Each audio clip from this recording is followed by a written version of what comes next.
Right, greetings brethren and comrades. Today I'm just doing a brief video which is me talking, no music being played, but I will show you some albums and the artwork that goes with them. And I'll be referring initially to this book, The Noise, because this video is about the Slade albums I rate very highly and I have to have in my collection as a result of that. What we'll start with though is the albums I've personally avoided, and one of them is this one, Beginnings it's called. This was the very first album by the boys that make up the group Slade, but of course then they were called Ambrose Slade. In America the album was released as Ballsy, and basically it's a collection of covers, very few of them are inspired, and one song on it that made it, well there's two actually, two songs that made it into future sets and albums were Born to Be Wild, but you'll hear a better version of that in another album, and of course Genesis, which eventually became the track Know Who You Are. The next album released, now they shortened their name from Ambrose Slade to Slade, was Play It Loud, which was a more inspired album in as much as they wrote a lot of the songs themselves, and the artwork is depicted thus. Okay, now I have reviewed this album on my channel and I don't like it. It's quite clever, it's quite well recorded and well produced, but it's a bit dry. It's not the sound of Slade I became used to, and it's just one I don't like. There's nothing actually that bad about it, it's just not great. Another album I've personally avoided is depicted in the red square in the book The Noise. It was called Return to Base, and it was released at a time when Slade really didn't know what their identity was. They were struggling for some kind of identity, and so as a result they put a cobbled together album together with a lot of tracks that didn't sound like Slade songs at all. They might have been better done by somebody else, and it didn't sell, and it didn't, in my view, deserve to sell. Better was to come. Till Death Do Us Part is another album I don't have on the vinyl, and the reason is it's not a terrible album, far from it. It's got some good moments. There's a wonderful instrumental by Dave Hill, there's Rock and Roll Preachers on it, but other than that it's largely uninspired, and it's got the awful Knuckle Sandwich Nancy on it and the rather ludicrous Ruby Red, which is lasciviousness gone mad, or all of this, whatever you call it. You boys make big noise. The last proper studio album by the original Slade lineup, in theory, was basically a Jim Lee solo album. I'll show you the artwork if you want to avoid this one as well. There it is there. And this really spelled the end of Slade as we knew them. They really weren't the bands they'd been. But they had, even in the 80s, some gems in their canon. So now I'm going to tell you the albums I've bought and I think every Slade fan and general rock fan should look into. Rogues Gallery. Right, this came out in 1985. The lyrics are printed on the back. It's a nicely packaged album. It's nothing to write home about on the artwork front because they've basically made them look like really old men instead of a vibrant rocking band. But it was on the RCA label, as you can see. And this pressing I've got is an original pressing of it from the 80s. The barcodes had started to come in about then as well. On the album you have got some singles. Mysterious Mr. Jones is on there. Other tracks include Hey Ho, Wish You Well, Little Sheila, Harmony, Mysterious Mr. Jones we just said, Walking on Water, Running on Alcohol, 7 Year Bitch, I'll Be There, I Win You Lose, Time to Rock, and they finish on a Christmas hit, All Join Hands, which made number 15. This is worth listening to. It's largely synth driven. Jim Lee is definitely dominating proceedings, but there's evidence that Noddy was still writing lyrics for the band at this point in their career. So next we come to an album I'm not keen on, The Amazing Kamikaze Syndrome. Released in 1982, I think this was, or 1983 actually, come to think of it. It's okay, it's not terrible, but the American version of the same album is far superior. Here it is. It's got the gauche in-your-face artwork, which I absolutely love. There's the back of it, as you can see. And I bought the Record Store Day version of this on red vinyl. I'll just quickly show you that because I'm a big old show-off, basically. Yeah, look, red vinyl. Gorgeous record, plays really well. So what is the difference between this and this, other than artwork? Well, the running order of the tracks is completely different. This kicks off with Run, Runaway and My Oh My straight away, whereas the Kamikaze Syndrome doesn't. It starts with Slam the Hammer Down and In the Doghouse. It's also got tracks High and Dry, Slam the Hammer Down and In the Doghouse we just mentioned. But it's also got 2 tracks which don't appear on the Amazing Kamikaze Syndrome. Keep Your Hands Off My Power Supply, they keep Cheap and Nasty Love, and then they put in Don't Tame the Hurricane, and what they've left off is Cheap and Nasty Love, no they haven't, sorry, Razzle Dazzle Man, and Cocky Rock Boys. So this actually has a better track listing, a better running order, and I recommend getting the American version of the Amazing Kamikaze Syndrome. It's called Keep Your Hands Off My Power Supply. Next in ranking the albums I've chosen to buy and why, we have Slade in Flame. Okay, double gatefold sleeve, as you can see. It's a single disc album, and again I chose to get a modern pressing, and this time I got it on spatter vinyl, which is really good. This is reviewed elsewhere on the channel, by the way, with a dedicated review.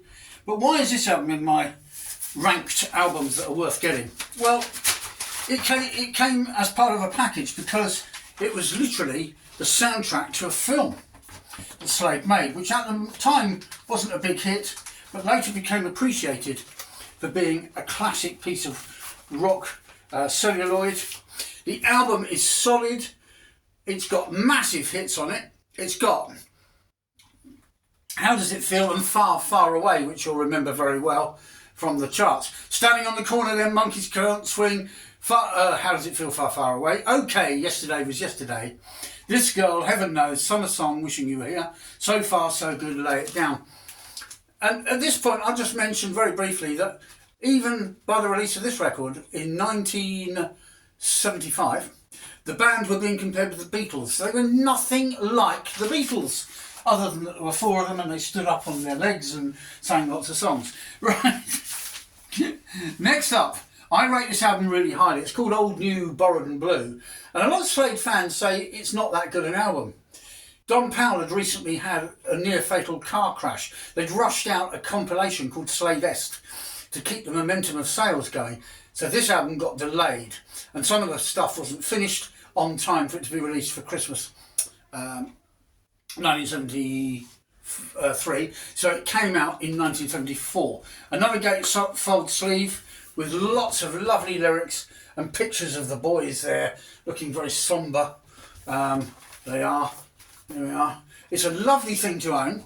The tracks on it are outstanding. Just One a Little Bit, When the Lights Are Out, My Town, which was a cracking B-side, Find Yourself a Rainbow, that's a bit of Chaz and Dave fun, Miles Out to Sea, We're Really Going to Raise the Roof, Do We Still Do It, the single that never was, How Can It Be, Don't Blame Me, My Friend Stan is in there, the novelty hit that they had, which a lot of people don't like, but I do. Every Day, the best ballad sing-along they did apart from My Oh My, and of course Good Time Gals, which sounds almost like a prototype Rolling Stones track.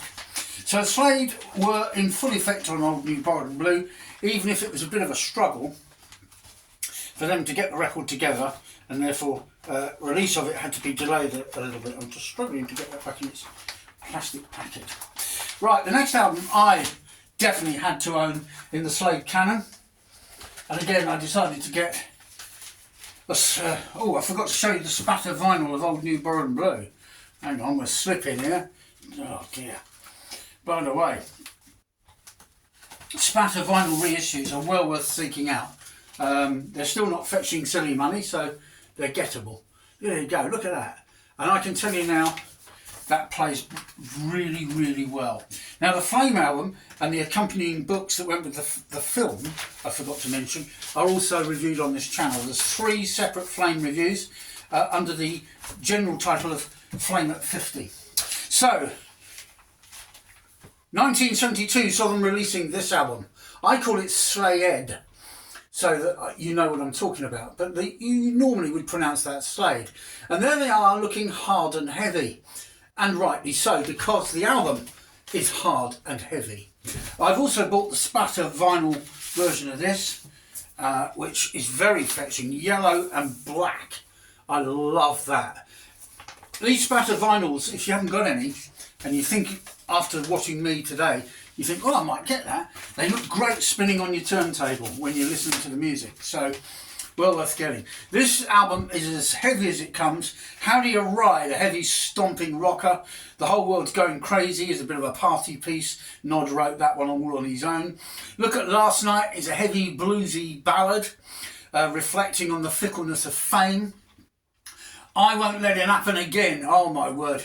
Beautiful song. Again, quite of a weird kind of psychedelic rock workout almost, but very electric. Move Over, the Janis Joplin classic. Could it ever get any better than Janis singing it? Yes. Noddy sings it even better and makes it a heavier proposition. Goodbye to Jane, kicking off with that anthemic drum beat right at the beginning. The really iconic sound of Slade on that. Goodbye, Goodbye. Mama, We're All Crazy Now, just about summing up the whole career of Slade. I Don't Mind is a subtle one. It's got a latent heaviness, a bit like on the Play It Loud album, which I don't bother with, but it's kind of got a bluesy, menacing groove. Let the Good Times Roll rocks us out on side 2 of that record. Really good album, worth getting. Now we come to a couple of live albums. Now, there's a few live albums I've carefully avoided. One is the Live at Victoria in London. It's a great performance by the band. The playing is brilliant, the recording quality is good, but there's no crowd sound. And so to hear Noddy imploring his crowd to join in and stomp their feet and stuff is rather lost, because you can't hear them doing it, because they weren't mic'd up in the audience part of the auditorium. So it stands as rather a sad testament to Slade's skills, because their skills live were getting a party going with a large gathering, as they did at Reading in 1980. And that's another album that I don't necessarily recommend. I've got a copy of it. Alive at Reading in 1980 on the vinyl is great if you were around at the time or you even attended the gig, but it isn't all the songs they played. It's not a very good quality recording. It's not terrible, but it's of its time, and it's really more of interest to mark an historic event than it is as an out-and-out great album. Also, you've got Live at the Miners Club somewhere or other, which is dreadful. The sound quality is awful. All you can hear is really bass and drums. The guitars sound thin, and Noddy's yelping. If you were at a live gig, you know he never sounded anywhere near as pathetic as he does on that particular recording. You can tell the band are firing on all cylinders, but the recording quality doesn't do them justice. So avoid it. Slade on stage. On paper, good album. I did have it for a while on the vinyl. I've got it on CD now. But it's not a great live album. And the reason for that is that the classic hits, like Mama, We're All Crazy Now and so on, they've sped them up to the point where they sound as if they can't wait to get it over and done with, which is a bit sad, isn't it? So that's one thing. Second thing, the recording quality is good, pretty good actually, but it has been polished off in the studio, which rather spoils the whole effect for me. Slade were never a show-off, cover-up, gloss over things kind of band, in my view. They were raw and, real, rugged even. And so Slade on stage doesn't quite do it for me.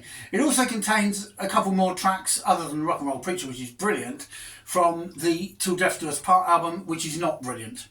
There is, however, also a kind of workout part where they're showing off with their instruments, which I don't think comes across well on an album. If you were seeing them visually, it would probably work quite well. And then there's the football chant at the end. So, which Slade albums do I rate? Live albums. Well, this one, Slade Alive Volume 2. As it implies, there was a previous Slade Alive album. And it didn't sell very well. It came out on the Barn record label. This album did, bit of Barn record label footage for you there. And I love the cover. I bought it when it came out in 1978, I think it was, this album, and I loved it. Now, the reason I loved it is because they play brilliantly on it, and some people say they did some of the stuff in the studio. Noddy Holder keeps saying no, they did not. But it's got Get On Up from the Nobody's Fools album, which we will come to. Take Me Back Home, My Baby Left Me, an Arthur Crudup classic, which they made a medley of in tribute to Elvis Presley when he died. B from the Whatever Happened to Slade album, that will be up soon. Mama, We're All Crazy Now. Now these are all played at the right speed, the right pace, the same as they were recorded on the original singles and albums. Burning in the Heat of Love, a standalone single, which didn't sound very good as a studio single, but it sounds brilliant on this live album, where they haven't put special effects on it. Every Day is done with gusto. Goodbye to Jane. One-Eyed Jacks from the Whatever Happened to Slade album, and Come On Feel the Noise. And so they've got cuts on there that weren't hits, deep cuts from album, Whatever Happened to Slade, and yet they sound really good juxtaposed with the classic hits, Take Me Back Home and We're All Crazy Now, that sort of stuff. An essential album, I would say, for anybody who even thinks they're a Slade fan. I don't even need to tell you what it's called, you'll know by just seeing that. It is, of course, the original Slade Alive from 1972. And if you look inside the cover, you've got this amazing artwork, this psychedelic artwork, which was the result of a competition. And some kid drew this and won the competition. I did a similar thing with a book I wrote, by the way.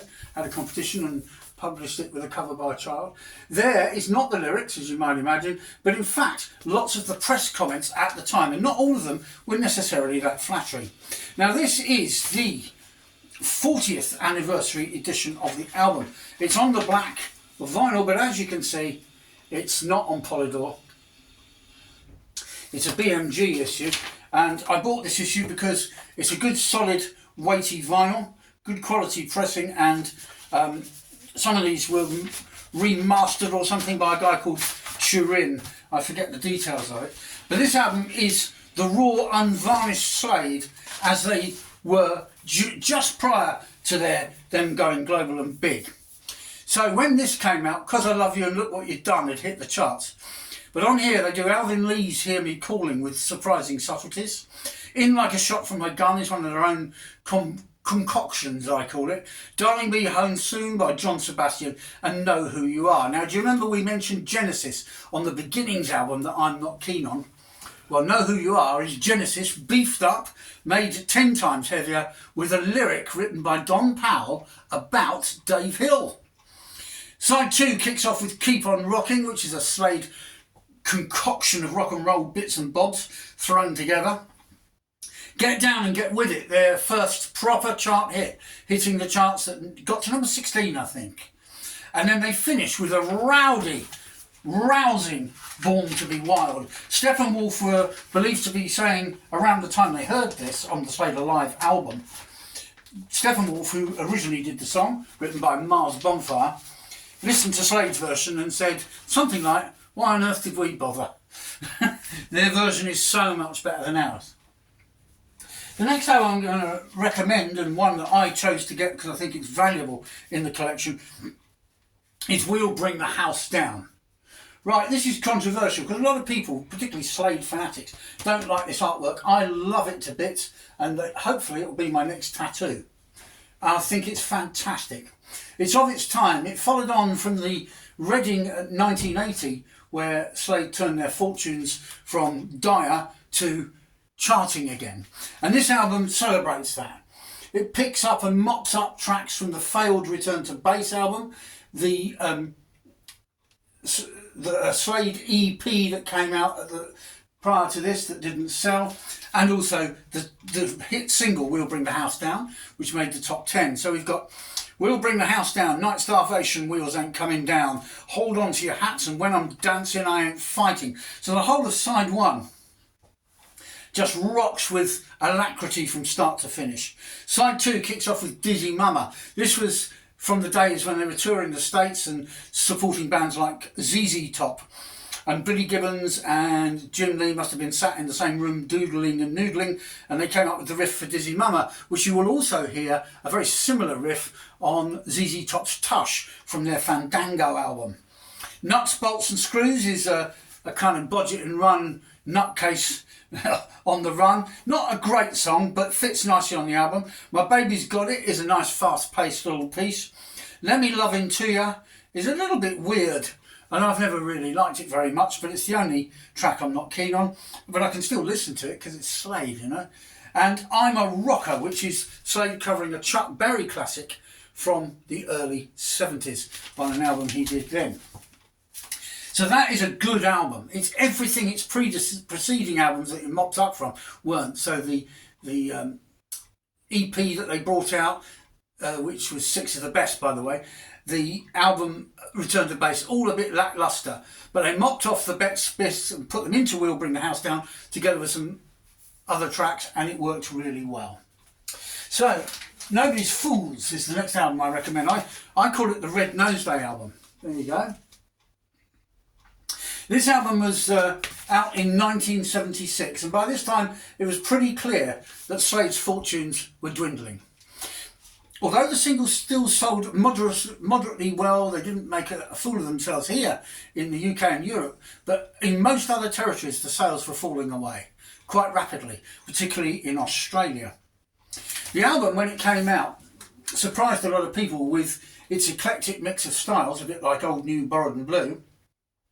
But it wasn't what the fans, including me at the time, expected from Slade. We had Nobody's Fools, which is almost a danceable disco style thing, but not quite. It's still rocky. Do the Dirty, which I always liked, and I'll be including it on a set of stuff I'm doing in a pub soon as well. Let's Call It Quits, a fantastic bluesy style thing, but it was a rip-off of another blues song. I'll send you a prize if you can put in the comments what song that was. Pack Up Your Troubles is a good one. Good strum-along campfire style song. A mate of mine, Ramon Cranert, would probably like that. In for a Penny, my wife's favourite Slade single and her favourite track on this album. Get On Up, heavy as anything on the Slade Alive Volume 2 album, and rightly so. LA Jinx, very, very good track, very catchy, very sing-along. Did Your Mama Ever Tell You always irritates me. It's a kind of rocky reggae, and I quite like that, but it's a nursery rhyme, and I don't like that.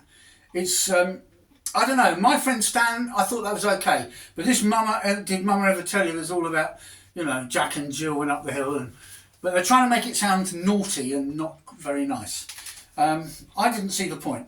Scratch My Back is a fantastic sing-along. I'm a Talker is a good one. They're talking about passing a smoke around the room, you know, the peace pipe or whatever.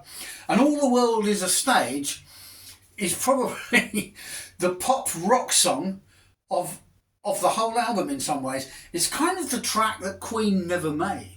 It's that type of vibe. And it finishes with some giggly, hysterical laughter from a laughter box. So we come to the number one album, Slade album in my collection. It sits proudly at number one. It's an album that didn't sell particularly well. I think it bothered the bottom end of the charts and that was it. It had a controversial single, Gypsy Road Hog, which was played on, of all things, Blue Peter, even though the song was about, pardon me, about cocaine. Yeah. Now Slade will always argue it's an anti-drug song, but it didn't go down well with the censors, and BBC had missed a trick by letting it get played on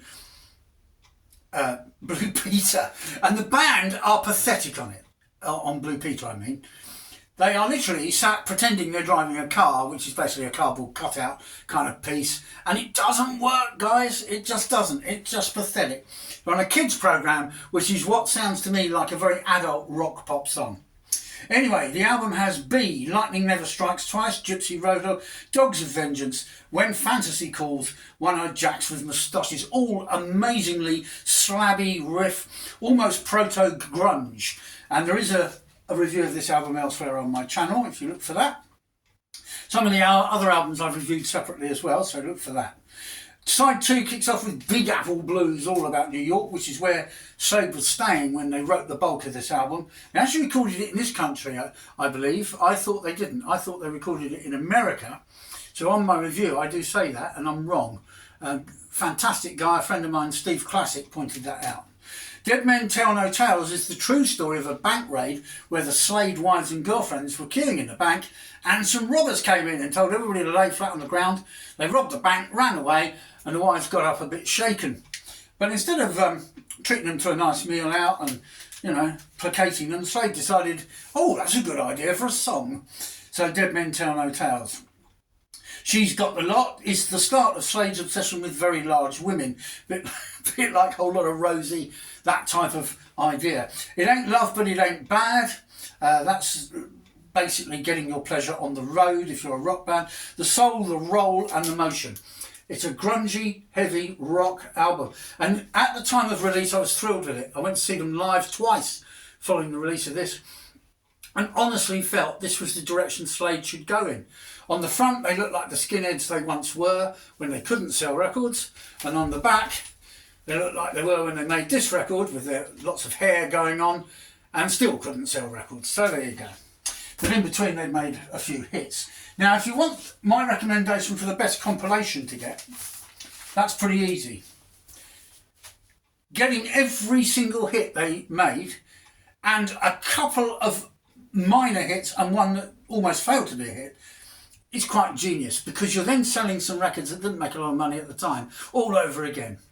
The album in question I strongly recommend. If you don't buy anything else by Slade, this is fantastic. Slade smashes. You'll notice the cover here replicates the cover of an earlier album in a way, which I'm going to search for while I'm waffling on, because they've got the same kind of idea. Look, see how they're lined up there?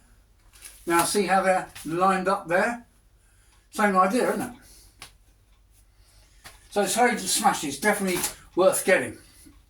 You've got Come On Feel the Noise, When We're All Crazy Now, My Friend Stan, Look What You've Done, Far Far Away, Take Me Back Home, Cause I Love You, Let's Call It Quits, Every Day, and Give Us a Goal. The football anthem that never was. That should have been huge, but it wasn't, because they weren't selling records at the time they did it, but they've whacked it on here to keep the momentum of the album going, which I think is genius. Every Day's on here. Merry Christmas everybody, thanks for the memory. How does it feel? The Banning Man. Oh yeah, what a track. My Baby Left Me, That's Alright Mama, the Elvis tribute thing we talked about. In for a Penny's on there. Get Down, Get With It, Squeeze Me, Please Me, and Goodbye to Jane. You've got some choice shots of the band on the back and a fantastic write-up as well. This came out as a, I suppose, as a bit of a cash-in, and why not, by Polydor after the Slade Alive at Reading 1980 success. So let's sum up very briefly. If you're a Slade fan like me, this book is well worth getting. The Noise. It's a discography like you've never seen before. And at the moment, it's been expanded, a new edition that I don't have, into a bigger edition. It's 2 books. So get Slade Smashes, you won't regret it. Get Whatever Happened to Slade and find out how grunge got inspired. Get Nobody's Fools and celebrate Red Nose Day with a really fun rock album. Get We'll Bring the House Down, which was their first chart success after Reading 1980. Get Slade Alive, their first serious charting album and a live one to boot. Slade Alive Volume 2. Could you beat or match up to the first Slade Alive? Just about. This one is worth getting. Okay, Slade. Basically, the same kind of vibe as Slade Alive, but this time done in the studio, and nearly all original songs. Old, new, borrowed and blue, an eclectic mix of styles and tracks, bar none. You've got piano stuff, you've got heavy rocking stuff, you've got lots of classic Slade. Slade in Flame, the soundtrack from the film, so good it stands alone as an album in its own right. Keep Your Hands Off My Power Supply, the biggest selling album they ever had in the US. It sold very well in North America, and the better version of the other album, Kamikaze Syndrome. So this is the one to get. Look at those fingers. Right, so, and Rogues Gallery, their last but one proper studio album, well worth getting. It's a really good catchy sing-along album. It's full of great catchy tracks, and I think, considering the 1980s largely belonged to the keyboard and Jim Lee in Slade's case, It's not a bad effort at all. Rather good. So, thanks for watching. I'm interested to see how many views I get with just talking to you and not playing any music. Keep on rocking. You won't regret it, ever.